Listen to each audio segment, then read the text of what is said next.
आप देख रहे हैं नेशनल आंखें। गौशाला में कथा श्रवण मात्र से देवी देवताओं की आराधना का मिलेगा फल।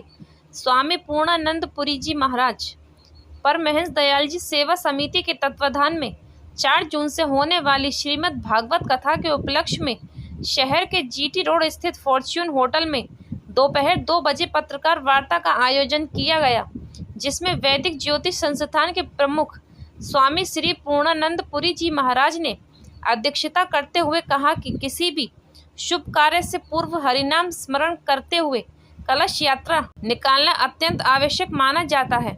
ऐसे में ग्राम कस्तली वेस्ट पोस्ट पला स्थित श्री परमहंस दयाल जी गौशाला में 4 जून को कथा व्यास आचार्य शिवम जी के श्री मुख से होने वाली श्रीमद् भागवत कथा ज्ञान यज्ञ से पूर्व 3 जून को कलश यात्रा का आयोजन किया जा रहा है, जिसमें न केवल धर्म को लेकर साथ ही सेना में तैनात जवानों का उत्साह वर्धन करने के उद्देश्य से अपने अपने हाथों में ध्वजा पताका के साथ साथ राष्ट्रीय ध्वज को लेकर सनातन धर्म अनुयायी चलेंगे। हाथरस से राजा पाठक की रिपोर्ट। देखते रहिए नेशनल आंखें। अपनी गौशाला पे गांव कस्तली बला में 4 तारीख से भागवत कथा का प्रारंभ है, जिसकी कलश यात्रा का 3 तारीख को रहेगी। उसके उपलक्ष्य में जानकारी आप लोगों के साथ साझा करने के लिए आज की प्रेस वार्ता है। ये कार्यक्रम स्टार्टिंग उसकी 3 तारीख से हो जाएगी। 3 तारीख को शाम को 4 बजे से कलश यात्रा रहेगी। बाकी 4 से 10 भागवत कथा, 11 की हवना प्रसादी रहेगी।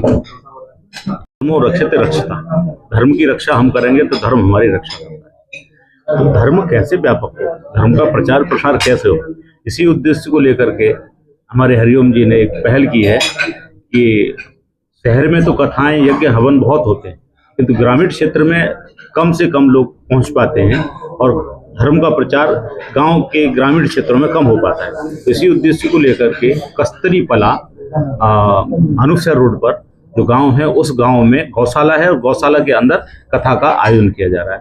ये कथा गौशाला में इसलिए की जाती है क्योंकि हम लोग कोई भी कार्य अपने घर में करते हैं उसका 10 गुना पुण्य प्राप्त होता है। यदि उसी कार्य को हम तीर्थ क्षेत्र में करते हैं तो उसका 100 गुना फल प्राप्त होता है। यदि उसी किसी भी धर्म कार्य को यदि हम गौशाला के अंदर करते हैं तो अनंत गुना फल प्राप्त होता है। तो अनंत गुना फल प्राप्त हो, राष्ट्र समृद्धशाली हो, हम सब लोग धार्मिक बने, इसी उद्देश्य को लेकर के हमारे अंतर्राष्ट्रीय कथा वक्ता श्री शिवम जी व्यास के माध्यम से वो कथा का आयोजन किया जाएगा। ये कथा का आयोजन होने से पहले एक जन जागृति के लिए, भगवान सारे देवताओं को प्रसन्न करने के लिए, पितरों की कृपा प्राप्त करने के लिए एक हरिनाम संकीर्तन के साथ शोभा यात्रा निकाली जाएगी, जिसमें कि हम लोग राष्ट्र को समृद्ध करने के लिए तिरंगा के साथ कलश यात्रा को निकालेंगे। साथ में हमारे तिरंगा भी होगा, तिरंगा के साथ में कलश यात्रा होगी, जो कि हम धार्मिक, आध्यात्मिक और राष्ट्रीयवादता के साथ में इस कार्यक्रम को शुभारंभ करेंगे। इससे शिवम जी व्यास के द्वारा कथा श्रवण कराई जाएगी लोगों को, और उन लोगों की गर्मी की व्यवस्थाएं देखते हुए, इतनी गर्मी, भीषण गर्मी पड़ रही है, इस गर्मी से निजात पाने के लिए उनकी सारी व्यवस्थाएं वहाँ की गई हैं। अच्छा पांडाल लगाया गया है, उसी पांडाल में बैठ करके शिवम जी महाराज के द्वारा कथा सब लोगों को कराई जाएगी। देखिए, हमारे सनातन धर्म में प्रत्येक दिन, प्रत्येक क्षण, प्रत्येक पल कहीं न कहीं कोई न कोई अवतार का दिन है, कहीं न कहीं मुहूर्त का दिन है, कहीं न कहीं परंपराओं का दिन है। तो उसी में ज्येष्ठ मास जो होता है, ये हनुमान जी महाराज की कृपा प्राप्ति के लिए होता है। ये ज्येष्ठ का महीना हनुमान और राम के मिलन का महीना कहा जाता है, और इस ज्येष्ठ मास में भगवान विष्णु की प्रीत्यर्थ ये महीना कहा गया है कि भगवान विष्णु के निमित्त ज्येष्ठ का महीना होता है, और श्रीमद् भागवत कथा भी भगवान विष्णु के निमित्त होती है।